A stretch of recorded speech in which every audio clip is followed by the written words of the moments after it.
Hi hello everyone, welcome to Autotalks ആണ്. നമ്മുടെ മറ്റൊരു പുതിയ വീഡിയോയിലേക്ക് എല്ലാവർക്കും സ്വാഗതം. അപ്പോൾ ഇന്നത്തെ മത്സരം എന്ന് പറഞ്ഞാൽ RCB വേഴ്സസ് മുംബൈ.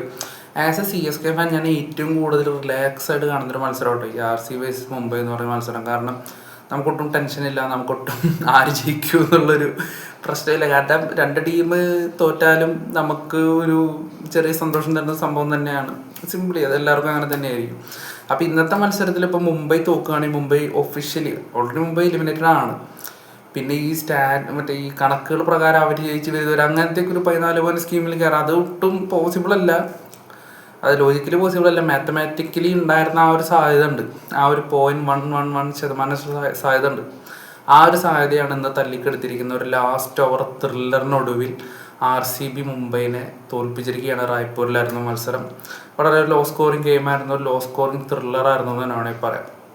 അവസാനം നടന്ന 9 മത്സരങ്ങളിൽ 7 മത്സരങ്ങളിലും മുംബൈക്കെതിരെ RCB ജയിച്ചിട്ടുണ്ട്. RCBയുടെ ഒരു ഡൊമിനേഷൻ മുംബൈക്കെതിരെ മാത്രമല്ല ചെന്നൈക്കെതിരെയും അത്തരത്തിലുള്ളൊരു ഹെഡ് ടു ഹെഡ് ലാസ്റ്റത്തെ ഒരു 9 മത്സരങ്ങളിൽ RCBക്ക് ഉണ്ട്. അതുപോലെ തന്നെ ഈ മുംബൈയുടെ ഒരു ലാസ്റ്റത്തെ ഒരു 9 മത്സരങ്ങളിൽ മുംബൈ RCBക്കെതിരെയും ഇത്തരത്തിൽ 7-2 അല്ല പറയുക 8 അവസാനം 10 മത്സരങ്ങളിൽ 8-2. അതുപോലെ തന്നെ പഞ്ചാബിനെതിരെയും മോശം സ്റ്റാറ്റ്സാണ്. ഈവൻ ചെന്നൈക്കെതിരെ പോലും മുംബൈക്ക് മോശം സ്റ്റാറ്റ്സാണ്. മുംബൈയുടെ സമീപകാല പെർഫോമൻസുകളുടെ ഒരു മോശം പെർഫോമൻസുകളുടെ കൂട്ടത്തിലോട്ട് ഒന്നുകൂടി എന്താ പറയാനുള്ളൂ. വളരെ സംഭവബഹുലമായ ഒരു മത്സരമായിരുന്നു. ഒരുപാട് ഇവൻറ്റ്സ് ഉണ്ടായിരുന്നു. നെയിൽ ബിറ്റിംഗ് ത്രില്ലർ തന്നെയായിരുന്നു എന്ന് തന്നെ പറയാം. നെയിൽ ബൈറ്റിംഗ് ത്രില്ലർ തന്നെയായിരുന്നു എന്ന് പറയാം.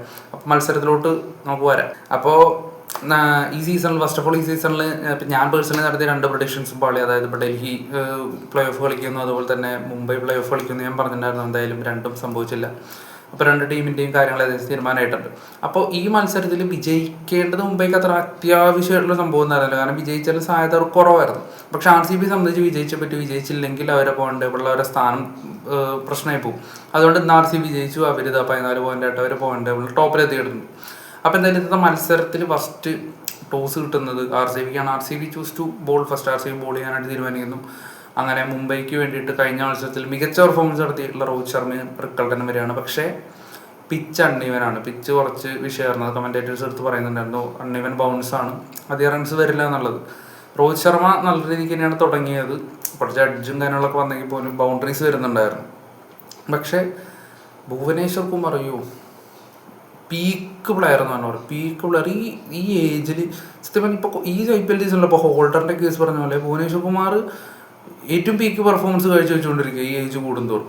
ഓൾറെഡി ആ ടീമിൽ വിരാട് കോഹ്ലി എന്ന് പറയുന്നൊരു പ്ലെയർ 35+ കഴിഞ്ഞ പ്ലെയർ കിടിലം പെർഫോമൻസ് കാഴ്ചവെക്കുന്നതിൻ്റെ ഒപ്പം ബോളിങ്ങിൽ ഇത്തരത്തിലുള്ളൊരു ഈ ഏജിലുള്ളൊരു പ്ലെയർ ഇത്രയും കിടിലം പെർഫോമൻസ് അത് തൻ്റെ ഒപ്പം കളിച്ചുകൊണ്ടിരുന്ന പ്ലെയേഴ്സിനെ ആർക്കും ഇപ്പോൾ IPL പലരും കളിക്കുന്നില്ല. അല്ലെങ്കിൽ ഇപ്പോൾ ഷമിയൊക്കെ ആണെങ്കിൽ ഫോം ഔട്ടാണ് എന്ന് തന്നെ. പക്ഷെ ഭുവനേശ്വർ കുമാർ എല്ലാ കളിയും കൺസിസ്റ്റൻ്റ് ആയിട്ട് പവർ പ്ലേയിൽ വരുന്നു. ഭുവനേശ്വർ കുമാറിനെ കളിക്കാനേ പറ്റുന്നില്ല ബാക്കി ബാറ്റേഴ്സ് എന്ന് പറയാം. വളരെ കൃത്യമായിട്ട് അളന്ന് മുറിച്ച പോലെ ലെങ്ത്തിലങ്ങ് പന്തെറിഞ്ഞു പോവാണ്. ഈസിലി ടോപ്പ് 3 അവിടെ തീരുകയാണ്.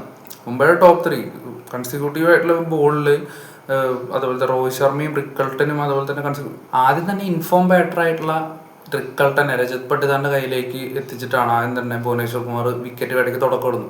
പിന്നീട് രോഹിത് ശർമ്മ ഒരു അപകടമാവുന്ന വിധത്തിലോട്ട് മാറിയപ്പോഴേക്കും രോഹിത് ശർമ്മയുടെ വിക്കറ്റ് എടുത്തു. അവിടെ സ്ലിപ്പിൽ ഒരു കിടിലൻ ക്യാച്ച് കീപ്പർ ക്യാച്ചായിരുന്നു. രോഹിത് ശർമ്മ കീപ്പർ ക്യാച്ചായിരുന്നു. അദ്ദേഹം കീപ്പർ ക്യാച്ചായിട്ട് മടങ്ങുന്നു. അതും ഒരു കിടിലൻ നക്കിൾ ബോളും.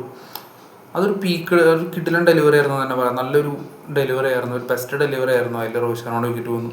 അടുത്ത പന്തിൽ സൂര്യകുമാർ അത് സ്ലിപ്പിൽ ക്യാച്ചായിട്ട്. സൂര്യകുമാർ അത് ഭയങ്കര അൺഫോർച്ചുനേറ്റ് ഒരു സംഭവം. അദ്ദേഹം കുട്ടി ജനിച്ച് വൈഫിനും കുട്ടിയോടൊപ്പം അധികം സമയം സ്പെൻഡ് ചെയ്യാതെ അദ്ദേഹം ടീം ക്യാമ്പിനൊപ്പം ജോയിൻ ചെയ്യുകയും അതുപോലെ തന്നെ ഹർദിക് പാണ്ഡ്യയുടെ അഭാവത്തിൽ ടീം ക്യാപ്റ്റനായിട്ട് ഇന്ന് പക്ഷെ അദ്ദേഹത്തിന് ഭയങ്കര മോശം ദിവസമായിരുന്നു. അദ്ദേഹം ഓർക്കാൻ പോലും ഇനി ആഗ്രഹിക്കാത്തൊരു ദിവസമായിട്ട് ഇത് മാറിയിട്ടുണ്ട്. ആസ് എ ബാറ്റർ എന്ന രീതിയിൽ ഫസ്റ്റ് ബോളിൽ തന്നെ അദ്ദേഹം ഔട്ടാവുന്നു. മുംബൈ 3 വിക്കറ്റ് പോയി സ്ട്രഗിൾ ചെയ്യുന്നു. പക്ഷെ തിലക് വർമ്മയും അതുപോലെ നവംദറും ഒരു വലിയ നാണക്കേടിന്ന് മുംബൈനെ അങ്ങനെ കരകയറ്റിയെന്ന് തന്നെ പറയാം. അവർ അത്യാവശ്യം നല്ലൊരു സ്കോറിലോട്ട് എത്തിക്കുന്നു. അപ്പോൾ വീണ്ടും റസിഖ്ദാർ വരുന്നു. റസിഖ്ദാറിൻ്റെ ഒരു നല്ലൊരു ബോൾ. അതാണ് പറഞ്ഞത്, ആ ബൗൺസ് ജഡ്ജ് ചെയ്യാൻ കുറച്ച് പാടായിരുന്നു പല പന്തുകളിൽ. അപ്പോൾ അതിൽ റസിഖ്ദാർ ബൗൾഡ് ആവുന്നു. റസിഖ്ദാറിൻ്റെ പന്തിൽ നവംദർ ബൗൾഡ് ആവുന്നു. പിന്നീട് തിലക് വർമ്മ ഒരു 50 അടിച്ചു. തിലക് വർമ്മ ഇത്തരത്തിലുള്ള സാഹചര്യങ്ങൾ വളരെ സൂട്ടബിൾ ആയിട്ടുള്ള പ്ലെയറാണ്. എന്നാൽ പോലും വലിയ രീതിയിൽ റൺസ് സ്കോർ ചെയ്യാനായിട്ട് അദ്ദേഹം പറ്റില്ല. വളരെ സ്ലോ ആയിട്ട് ഒരു 50 ആയിരുന്നു. പിന്നീട് വന്നവർക്ക് ആർക്കും അങ്ങനെ കാര്യമായിട്ട് മുംബൈക്ക് വേണ്ടി ചെയ്യാനായിട്ട് സാധിച്ചില്ല. ഇപ്പോൾ രാജ്ഭാവ് ആണെങ്കിലും കോർപ്പിൻ ബോഷ് ആണെങ്കിലും ഒക്കെ വലിയൊരു ഹിറ്ററുടെ അഭാവം മുംബൈയുടെ ആ ഒരു ലോവർ ഓർഡറിലുണ്ടായിരുന്നു. അപ്പോൾ മുംബൈ ഫാൻസൊക്കെ പറയുന്ന ഒരു പൊള്ളാടിനെ പോലത്തെ ഒരു ഹിറ്റർ. ഇപ്പോൾ ഷെപ്പേർഡിന് എടുത്ത് നല്ലൊരു ഓപ്ഷൻ ആയിരുന്നു. എന്തുകൊണ്ടാണ് ഷെപ്പേർഡിനെ കളിപ്പിക്കാത്തതെന്ന് അറിയില്ല. എന്തായാലും കോർബിൻ ബോഷിനും ബാറ്റർ എന്ന രീതിയിലൊന്നും ചെയ്യാൻ പറ്റിയില്ല, ബോളർ എന്ന രീതിയിൽ അദ്ദേഹം കിടലായിട്ട് ചെയ്തിട്ടുണ്ട്. അപ്പോൾ എന്തായാലും വലിയൊരു അവസാന ഓവറുകളൊന്നും അങ്ങനെ വലിയ കാര്യമായിട്ട് റൺസൊന്നും വന്നില്ല. നല്ല രീതിക്ക് തന്നെ RCB ബോളേഴ്സ് 20 ഓവർ എറിഞ്ഞ് തീർത്തു എന്ന് പറയാം. ഹാർദിക് പാണ്ഡ്യയുടെ അഭാവമുണ്ട്. അപ്പോൾ ആ ഒരു പ്ലേസിലോട്ട് രാജ്ഭാവയാണ് വന്നത്. രാജ്ഭാവയുടെ ബാറ്റിംഗ് കോൺട്രിബ്യൂഷനൊക്കെ കണക്കായിരുന്നു, കാര്യമായിട്ടൊന്നും ചെയ്തില്ല. അപ്പോൾ 166 റൺസാണ് 20 ഓവറിൽ മുംബൈ ആകെ കൂടി അടിച്ചു കൂട്ടിയത്. പക്ഷേ ഈ പിച്ചിൽ മേ ബി അത് ഡിഫെൻഡ് ചെയ്യാവുന്നൊരു ടീം മുംബൈക്ക് ഉണ്ട്. ബുംറയുടെ ഒരു പ്രസൻസിൽ ഈ ഒരു ഇത് ഡിഫെൻഡ് ചെയ്യാൻ സാധിക്കും എന്നൊക്കെ തന്നെയാണ് ആരാധകർ പ്രതീക്ഷിച്ചിരുന്നത്. കുറച്ച് ടഫാണല്ലോ കാര്യങ്ങൾ. പക്ഷേ RCBയുടെ ബാറ്റിംഗ് ലൈൻ വളരെ സ്ട്രോങ് ആണ്. അപ്പോൾ വളരെ കോൺഫിഡൻസ് RCB ഫാൻസിനുണ്ടായിരുന്നു. അങ്ങനെ ഇത് സെക്കൻഡ് ഇന്നിംഗ് സ്റ്റാർട്ട് ചെയ്യാണ്. തുടക്കം തന്നെ ഇടിമിന്നലേറ്റ പോലെ RCB ഫാൻസ് ഇതാ വിരാട് കോഹ്ലി രണ്ടാമത്തെ കളിയിലും 0 മടങ്ങുന്നു. കഴിഞ്ഞ മത്സരത്തിൽ പ്രിൻസ് യാദവിൻ്റെ ബോളിൽ കുറ്റിയായിട്ടായിരുന്നു. പക്ഷേ ഈ മത്സരത്തിൽ ദീപാചാറിൻ്റെ ബോളിൽ അദ്ദേഹം മിഡ് ഓഫിൽ രാജ്ഭാവയ്ക്ക് ഒരു ക്യാച്ച് കളിക്ക് അദ്ദേഹം മടങ്ങാണ്. അത് വളരെ ഒരു ഞെട്ടലായിരുന്നു RCB ഫാൻസിൻ്റെ. അദ്ദേഹം രണ്ടാമത്തെ കളിയിലും ഫസ്റ്റ് ബോളിൽ തന്നെ ഗോൾഡനൊക്കെ ആയിട്ട് മടങ്ങുന്നൊരു കാഴ്ച. അപ്പോൾ വിരാട് കോഹ്ലി പോയി ആ ഒരു ഷോക്കിൽ നിന്ന് പെട്ടെന്ന് തന്നെ ഇതാ ദേവദത്ത് പടിക്കൽ ഔട്ടാവുന്നു. പിന്നാലെ രജിത് പട്ടിദാർ ഔട്ടാവുന്നു. RCB ഫാൻസ് ഒരു തോൽവി അവിടെ ഭയന്നു എന്ന് തന്നെ പറയാം. കാരണം RCBയുടെ വളരെ സ്ട്രോങ് ആയിട്ടുള്ള മിഡിൽ ഓർഡറാണ്. അത് പെട്ടെന്ന് അങ്ങ് ഒരു പട്ടം പോലെ അങ്ങ് പൊട്ടിപ്പോയി. അപ്പോൾ ഇനി അവിടെ വരാനുള്ളത് നോർമലി സിനാരിയോയിൽ വരാനുള്ളത് ജിതേഷ് ശർമ്മയാണ്. ജിതേഷ് ശർമ്മ കഴിഞ്ഞ് കഴിഞ്ഞാൽ പിന്നെ ടിം ഡേവിഡ്, അവിടെ ഷെപ്പേർഡ് ഓർ കൃണാൽ പാണ്ഡ്യ, ഇങ്ങനെയാണ് ഒരു നോർമൽ ബാറ്റിംഗ് ഓർഡർ എന്ന് പറയുന്നത്. പക്ഷേ ആരുടെ ബുദ്ധിയാണെന്ന് അറിയില്ല, അല്ലെങ്കിൽ ആരുടെ തീരുമാനമാണെന്ന് അറിയില്ല. കോച്ചാണോ അതോ ബാറ്റിംഗ് കോച്ചാണോ അല്ലെങ്കിൽ ആരുടെയാണെന്ന് അറിയില്ല. അവിടെ ഏറ്റവും ഉചിതമായ തീരുമാനം ഈ മത്സരത്തിൽ RCB ക്യാമ്പ് എടുത്തത് അവിടെ കൃണാൽ പാണ്ഡ്യയെ കൊണ്ടുവരികയാണ്. കാരണം കൂടുതൽ വിക്കറ്റ് പോകാതെ ഒരു എൻഡിൽ നിൽക്കാമെന്നായിരിക്കും ചിലപ്പോൾ അദ്ദേഹത്തിന് കൊടുത്തിരിക്കുന്ന ഒരു ഡ്യൂട്ടി എന്ന് പറയുന്നത്. അത് അദ്ദേഹം വളരെ മനോഹരമായിട്ട് ചെയ്യുന്നു. അദ്ദേഹം അതുപോലെ തന്നെ കൃണാൽ പാണ്ഡ്യയും ജേക്കബ് ബത്തലും കൂടിയിട്ട് സ്കോർ ഇങ്ങനെ മുന്നോട്ട് കൊണ്ടുപോകാം. മുംബൈയുടെ ബോളിംഗ് ഓപ്ഷൻസ് എന്ന് പറയുന്നത് പേസ് യൂണിറ്റിൽ ഉണ്ടായിരുന്നത് ബുംറ, അതുപോലെ തന്നെ ചഹർ, അതുപോലെ തന്നെ കോർബിൻ ബോഷ്, ഈ 3 പേസ് ബോളേഴ്സ് ആയിരുന്നു. പിന്നെ സ്പിന്നേഴ്സായിട്ട് ഗസൻഫാറും അതുപോലെ തന്നെ വിൽ ജാക്സും ഉണ്ടായിരുന്നു. ഇമ്പാക്ട് പ്ലെയർ ആയിട്ട് അവിടെ മുംബൈ ടീം എടുത്തത് രഘു ശർമ്മേനെയായിരുന്നു. സ്പിന്നറായിരുന്നു. ഓൾറെഡി 2 സ്പിന്നേഴ്സ് ഉണ്ട്. മൂന്നാമതൊരു സ്പിന്നറാണ് മുംബൈ ഇമ്പാക്ട് പ്ലെയർ ആയിട്ട് എടുത്തത്. അത് സൂര്യകുമാർ യാദവിൻ്റെ ഏത് ക്യാപ്റ്റൻസി ബ്രില്യൻസ് ആണെന്ന് മനസ്സിലാവുന്നില്ല. അതിനും വലിയൊരു അത്ഭുതം എന്താണെന്ന് വെച്ചാൽ ഇമ്പാക്ട് പ്ലെയറെ കൊണ്ട് അവർ ബോൾ ചെയ്യിപ്പിച്ചിട്ടില്ല. ഇമ്പാക്ട് പ്ലെയറെ ടീമിലെടുത്തു. എന്നിട്ട് അവർ ഫൈനൽ ലെഗിൽ ഷോർട്ട് തേർഡ് മാനിലും മാറ്റി ഫീൽഡിൽ ഇട്ടുകൊണ്ടിരുന്നു. കഴിഞ്ഞ മത്സരത്തിലെ പോലെ തന്നെ ഇമ്പാക്ട് പ്ലെയറെ കൊണ്ട് അവർ ബോൾ ചെയ്യിപ്പിച്ചിട്ടില്ല. എന്തിനാണ് ഇമ്പാക്ട് പ്ലെയർ എടുത്തതെന്ന് ഇപ്പോൾ ആരാധകർക്കൊക്കെ ഡൗട്ട്ഫുൾ ആണ്. എന്താണ് അതിൻ്റെ പിന്നെ ടാക്ടിക്സ് എന്ന് അറിയാതെ. അപ്പോൾ എന്തായാലും അങ്ങനെ ഇമ്പാക്ട് പ്ലെയർ ഉണ്ടായിരുന്നു. 2 സ്പിന്നേഴ്സ് ഉണ്ടായിരുന്നു. ഇതിൽ വിൽ ജാക്സ് 2 ഓവറൊക്കെ നന്നായി ചെയ്തു. ആർക്കും അധികം അങ്ങനെ അടിയൊന്നും കിട്ടിയിട്ടില്ല. അപ്പോൾ ഭുവനേശ്വർ കുമാർ 4 ഓവറിൽ 23 റൺസ് വഴങ്ങിയിട്ട് അവരുടെ ടോപ്പ് സ്കോറായ തിലക് വർമ്മ, വിരാട് കോഹ്ലി. അപ്പുറത്ത് 4 ഓവറിൽ 23 റൺസ് വഴങ്ങിയിട്ട് അവരുടെ ടോപ്പ് ഓർഡേഴ്സ് ഉൾപ്പെടെയുള്ള ആ 4 പേര്, അതായത് റിക്കൾട്ടൺ, രോഹിത് ശർമ്മ, സൂര്യകുമാർ യാദവ്, തിലക് വർമ്മ, ഈ 4 പേരെയും ഔട്ടാക്കിയിട്ട് വൺ കിടിലൻ ആയിട്ട് ബോൾ ചെയ്തിട്ടാണ് ഭുവനേശ്വർ കുമാർ ഇരിക്കുന്നത്. സ്വാഭാവികമായിട്ടും പേസർമാർക്ക് നല്ല അഡ്വാൻറ്റേജ് ആ പിച്ചിൽ നിന്ന് കിട്ടുന്നുണ്ടെന്നാണ് പൊതുവെ ഫസ്റ്റ് ഇന്നിങ്സ് കഴിഞ്ഞപ്പോൾ എല്ലാവർക്കും മനസ്സിലാവുന്നുണ്ടാവും. സ്വാഭാവികമായിട്ടൊരു പേസർ ആയിട്ടുള്ളൊരു ഫാസ്റ്റ് ബോളിംഗ് ആയിട്ടുള്ളൊരു ബോളറെയാണ് ഇമ്പാക്ട് പ്ലെയറായിട്ട് എക്സ്പെക്ട് ചെയ്തത്. പക്ഷേ രഘു ശർമ്മേനെയാണ് കൊണ്ടുവന്നത്. അതെന്തിനാണെന്ന് ഇപ്പോഴും ചോദ്യചിഹ്നമായിട്ട് നിൽക്കുന്നു. അങ്ങനെ RCBയുടെ ഇന്നിങ്സ് പതിയെ ഇങ്ങനെ കൊണ്ടുപോവാണ്. കൃണാൽ പാണ്ഡ്യ അതുപോലെ തന്നെ ജേക്കബ് ബദലും. ഞാൻ എക്സ്പെക്ട് ചെയ്ത് ജേക്കബ് ബദലിൽ നിന്ന് എന്തെങ്കിലും ഒരു ഹിറ്റുകളും കാര്യങ്ങളൊക്കെ ആണ്. ജേക്കബ് ബദൽ വളരെ പയ്യാണ് കളിച്ചുകൊണ്ടിരുന്നത്. സിംഗിൾസ് ഇട്ട് സ്ട്രൈക്ക് റൊട്ടേറ്റ് ചെയ്യുന്ന ഒരു പരിപാടിയായിരുന്നു. കാരണം ചെറിയൊരു വിജയലക്ഷ്യമാണ്, 167 എത്തേണ്ടു. പക്ഷെ അതിന് അവിടെ പവർ പ്ലേയിൽ നിന്ന് കാര്യമായിട്ട് റൺസ് വന്നിട്ടില്ല. സോ അവർക്ക് ബൗണ്ടറി സിറ്റ് ചെയ്താൽ മതിയാവും. പക്ഷെ ആ ജോലി അവിടെ കൃണാൽ പാണ്ഡ്യ ഏറ്റെടുക്കുന്നു. Krunal Pandya was so stunning എന്ന് തന്നെ പറയാം. കാരണം അടിക്കുന്ന അടിയൊക്കെ നല്ല കനം ഉണ്ടായിരുന്നു. എല്ലാത്തിനും നല്ല കണക്ഷൻ ഉണ്ടായിരുന്നു. പ്രോപ്പർ കണക്ഷൻ ആയിരുന്നു അദ്ദേഹത്തിന്. എനിക്ക് തോന്നുന്നത് 2014 15 ചെന്നൈയുള്ള ഫൈനലിൽ മാൻ ഓഫ് ദ മാച്ച് പുള്ളിയായിരുന്നു. അപ്പോൾ ഞാൻ റയറായിട്ടാണ് കൃണാൽ പാണ്ഡ്യ ബാറ്റിംഗ് പെർഫോമൻസ്, ഇത്രയും ഒരു ലോങ് ബാറ്റിംഗ് പെർഫോമൻസ് അങ്ങനെ കാണാറുള്ളൂ. അപ്പോൾ ഇന്ന് വളരെ നല്ലൊരു ബാറ്റിംഗ് പെർഫോമൻസ് അദ്ദേഹം കാഴ്ചവെച്ചു. അദ്ദേഹം 50ലേക്ക് എത്തി. അപ്പോൾ അവിടേക്കും ജേക്കബ് ബദൽ ഔട്ടായിട്ടുണ്ടായിരുന്നു.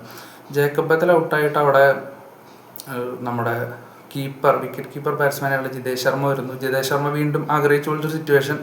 അദ്ദേഹം 2 സിക്സൊക്കെ അടിച്ചെങ്കിൽ പോലും പിന്നീട് അദ്ദേഹവും ഔട്ടായി പോവുകയാണ്.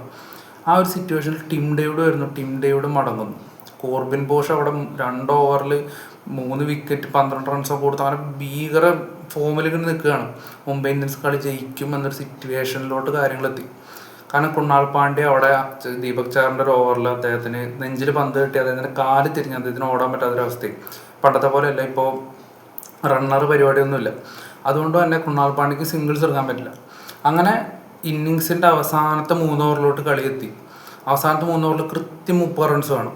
അതിനിടയിൽ കൃണാൽ പാണ്ഡ്യ അത്യാവശ്യം ബൗണ്ടറീസും കാര്യങ്ങളൊക്കെ ഹിറ്റ് ചെയ്തിട്ട് ആ റൺ റേറ്റ് കുറച്ചിട്ട് 10ലോട്ട് എത്തിച്ചതാണ്. അവിടെ കൃണാൽ പാണ്ഡ്യയുടെ കോൺട്രിബ്യൂഷൻ മാത്രമേ ഉള്ളൂ, ബാക്കി ആരും വലിയ കാര്യമായിട്ട് കോൺട്രിബ്യൂട്ട് ചെയ്തിട്ടില്ല. അതിൽ തന്നെ ജിതേഷ് ശർമ്മയുടെ 2 6 ഉണ്ട്, നമ്മൾ എടുത്ത് പറയണം. കാരണം ആ 6ൻ്റെ ഒരു ലൈവ് കണ്ടവർക്ക് അറിയാം അതിൻ്റെ ഒരു ഇമ്പോർട്ടൻസ് ഒക്കെ വലുതാണ്. ആ പെട്ടെന്ന് ആ ഒരു റൺ റേറ്റ് ഒന്ന് കുറയ്ക്കാനൊക്കെ ആയിട്ട് അത് ഹെൽപ്പ് ചെയ്തിട്ടുണ്ട്. അങ്ങനെ അവസാനത്തെ 3 ഓവറിലോട്ട് കളി എത്തുന്നു 30 റൺസ്. ഇനിയുള്ള ഓരോ ബോൾ വൻ ത്രില്ലർ പരിപാടിയായിരുന്നു. അങ്ങനെ കൃണാൽ പാണ്ഡ്യയ്ക്ക് ഓടാൻ പറ്റില്ല നമുക്കറിയാമല്ലോ. അപ്പോൾ കൃണാൽ പാണ്ഡ്യ സ്ട്രൈക്കിൽ നിൽക്കുന്നു, അല്ല ഗസൻഫാറാണ് ബോൾ ചെയ്യുന്നത്. ഫസ്റ്റ് ബോൾ തന്നെ മിഡ് വിക്കറ്റിലേക്ക് അദ്ദേഹം പന്ത് ഉയർത്തിയടിക്കുകയാണ്. ആ ഉയർത്തിയടിക്കുന്ന പന്ത് നവംദർ എടുക്കുന്നു, ബൗണ്ടറിയുടെ അവിടെ എത്തുന്നു. ബൗണ്ടറി ചവിട്ടുമെന്ന് വിചാരിച്ച് അദ്ദേഹം പന്ത് എറിഞ്ഞു കൊടുക്കുകയാണ്. തിലക് വർമ്മയ്ക്ക് ഒന്ന് ട്രൈ ചെയ്താൽ മേ ബി കിട്ടാവുന്ന ഒരു ബോളേ ഉണ്ടായിരുന്നുള്ളൂ. പക്ഷെ അദ്ദേഹം ട്രൈ ചെയ്യുന്നില്ല. അവിടെ വെച്ചിട്ട് ഒരു പഞ്ചായത്ത് ഗ്രൗണ്ടിൽ നടക്കുന്ന നിലവാരത്തിലുള്ള വാക്കുതർക്കം നടക്കുകയാണ്. ആ ബോൾ 6 അല്ല, അത് കാണേണ്ട നമുക്ക് മനസ്സിലായി. പക്ഷെ നവംദറിനും തിലക് വർമ്മയ്ക്ക് അത് 6 ആണെന്ന് വിചാരിച്ചിട്ടാണ് അവരുടെ വഴക്കൂടിയെന്ന് അറിയില്ല. അത് 6 അല്ലായിരുന്നു. പക്ഷെ അവരത് 6 ആണെന്ന് വിചാരിച്ചിട്ട് അവരവിടെ വാക്കുതർക്കങ്ങളിൽ ഏർപ്പെടുന്നു. പക്ഷെ ഫോർച്ചുനേറ്റ്ലി അവിടെ കൃണാൽ പാണ്ഡ്യക്ക് ഓടാൻ പറ്റില്ല, അതുകൊണ്ട് അവർ ഓടിയില്ല. അല്ലെങ്കിൽ അവർക്ക് 7 റൺസ് ഓടിയെടുക്കായിരുന്നു, അത്രയും ടൈം ഉണ്ടായിരുന്നു അവിടെ. അപ്പോൾ ഈ ഒരു ക്യാച്ച് മിസ്സിന് ശേഷം പിന്നീട് അടുത്ത ബോൾ കൃണാൽ പാണ്ഡ്യ 6 അടിക്കുകയാണ്. അതിൻ്റെ അടുത്ത ബോൾ ഡോട്ട് ആവുന്നു, വീണ്ടും 6 അടിക്കുകയാണ്. അതിൻ്റെ അടുത്ത ബോൾ ഡോട്ട് ആവുന്നു. അങ്ങനെ ആ ഓവറിൽ 12 റണ്ണ് വന്നു കഴിഞ്ഞു. ഇനി ആ ഓവറിൽ ലാസ്റ്റ് ബോളാണ് അത് അദ്ദേഹം 6 ട്രൈ ചെയ്യുന്നു. കിണ്ണം ക്യാച്ചായിരുന്നു നമ്മുടെ തിലക് വർമ്മ അടുത്ത് കൃണാൽ പാണ്ഡ്യ പുറത്താക്കി ക്യാച്ച്. പറയാതെ പോയി, കാരണം അദ്ദേഹം ഗ്രേറ്റ് ഫീൽഡറാണ്. ഇന്ത്യൻ ടീമിൽ നിലവിലുള്ള ഗ്രേറ്റ് ഫീൽഡേഴ്സിൽ ഒരാളാണ് തിലക് വർമ്മയ്ക്ക് വളരെ ഈസി ആയിട്ട് എടുക്കാവുന്ന ഒരു ക്യാച്ചാണ് അദ്ദേഹം ഡ്രോപ്പ് ചെയ്തത്. എന്നിട്ട് ഫീൽഡിൽ കിടന്നിട്ട് വാക്കുകാർക്ക് അടിയത് വേറെ. അങ്ങനെ അവസാനത്തെ 2 ഓവറിലോട്ട് വീണ്ടും കളി എത്തി 18 റൺസ് ജയിക്കാൻ. 12 റൺസ് കൃണാൽ പാണ്ഡ്യ എത്തിച്ചിട്ടുണ്ട്. കൃണാൽ പാണ്ഡ്യ ഇന്നിങ്സിനൊന്നും പറയാനില്ല. നമ്മുടെ അഫ്ഗാനിസ്ഥാനെതിരെ വേൾഡ് കപ്പിൽ മാക്സ്വെല്ലൊക്കെ കളിച്ച പോലെ അത്രയും കാലിനൊട്ടും വയ്യായിരുന്നു അദ്ദേഹം. ഓരോ 6ന് ശേഷം അദ്ദേഹം അവിടെ നിലത്ത് കിടക്കുകയായിരുന്നു. അപ്പോൾ നല്ലൊരു കിടലൻ ഇന്നിങ്സ് കളിച്ചിട്ടാണ് അദ്ദേഹം പോയത്. അങ്ങനെ വീണ്ടും അവസാനത്തെ 2 ഓവറിലെത്തി 46 മതിയിൽ നിന്ന് 73 റൺസായിട്ട് ഇവിടെ കൃണാൽ പാണ്ഡ്യ ഔട്ടായി കഴിഞ്ഞു. ക്രീസിലുള്ളത് ഷെപ്പേർഡാണ്. കൃണാൽ പാണ്ഡ്യ ഔട്ടാവുന്നു, വേറെ ബാറ്റ്സ്മാൻമാരും ഇല്ല. ടിം ഡേവിഡിനൊക്കെ നല്ല രീതിയിൽ എക്സ്പെക്ട് ചെയ്ത് അദ്ദേഹം ഗോൾഡനൊക്കെ ആയിട്ട് പുറത്തായി. ഇനി അവിടെ ഭുവനേശ്വർ കുമാറിനെ എക്സ്പെക്ട് ചെയ്തിരിക്കുന്നത് റസിഖ്ദാർ സലാമാണ് വരുന്നത്. അത് ഇനിയിപ്പോൾ ബ്രില്യൻസ് ആണോ അതോ ഇനിയിപ്പോൾ അവർ എന്താണെന്നറിയില്ല. റസിഖ്ദാർ സലാം വന്നു. അവിടെ ബുംറയാണ് ബോൾ ചെയ്യാൻ വരുന്നു. ആദ്യത്തെ ബോൾ ഷെപ്പേർഡ് സിംഗിൾ എടുക്കുന്നു, രണ്ടാമത്തെ ബോൾ റസിഖ്ദാർ സലാം സിംഗിൾ ഇട്ട് കൊടുക്കുന്നു ഷെപ്പേർഡ് അടിക്കുമെന്ന് വിചാരിച്ചിട്ട്. പിന്നീട് ഷെപ്പേർഡ് ക്രീസിൽ നിന്ന് അലങ്ങും തിരിഞ്ഞ് അങ്ങോട്ടും ഇങ്ങോട്ടും തിരിഞ്ഞും മറിഞ്ഞ് ആ 3 ബോളും വേസ്റ്റ് ചെയ്യുന്നു. 4ാമത്തെ ബോളിൽ ലെഗ് ബൈ സിംഗിൾ കിട്ടുന്നു. ആ ഓവറിൽ വെറും 3 റൺസ് മാത്രമേ ബുംറ വിട്ടു കൊടുക്കുന്നുള്ളൂ. ഫിനിഷറായ ഷെപ്പേർഡിന് ഒറ്റ ബോൾ പോലും കണക്ട് ചെയ്യാൻ പറ്റില്ല. RCB ഫാൻസ് തോൽവിയോടെ ഉറപ്പിച്ചു. ഷെപ്പേർഡ് ക്രീസിലുണ്ടെങ്കിൽ പോലും അവസാനത്തെ ഒരു ഓവറിൽ ഏകദേശം 15 റൺസോളം ജയിക്കാൻ വേണം. അവസാനത്തെ ഓവറിൽ 15 റൺസ് ജയിക്കാൻ വേണ്ട സിറ്റുവേഷനിൽ നമ്മളൊരു ഇപ്പോൾ സെയിം CSK LSG മാച്ചിലെ പോലെ ലാസ്റ്റ് ഓവർ സെല്ലറാണ്. CSK LSG മാച്ചിൽ LSGക്ക് പേസർ ഉണ്ടായിരുന്നില്ല ബോൾ ചെയ്യാനായിട്ട്. ഇവർക്കൊരു പേസർ ഉണ്ട്, അതാണ് രാജ്ബാവ. ആദ്യത്തെ മത്സരമാണെന്ന് തോന്നുന്നത് അദ്ദേഹം ബോൾ ചെയ്യുന്ന IPL-ലൊക്കെ. എന്നാൽ പോലും ആ സിറ്റുവേഷനാണ് പറയുന്നത്. ഇമ്പാക്ട് പ്ലെയർ ആയിട്ട് ഇവൻ ഷർദൂൽ ഠാക്കൂർ ആയാൽ പോലും ചിലപ്പോൾ അവിടെ കുറച്ചുകൂടിയും ഒരു അഡ്വാൻറ്റേജ് മുംബൈ കിട്ടിയാനെന്ന് തോന്നി. അങ്ങനെ അവസാനത്തെ ഓവറിൽ 15 റൺസ് ഡിഫെൻഡ് ചെയ്യാനായിട്ട് രാജ്ബാവ വരികയാണ്. രാജ്ബാവ വൈഡ് എറിയുന്നു, രാജ്ബാവ നോ ബോൾ എറിയുന്നു, വൈഡ് എറിയുന്നു, അതിനിടയ്ക്ക് ഡബിൾ ഓടുന്നു.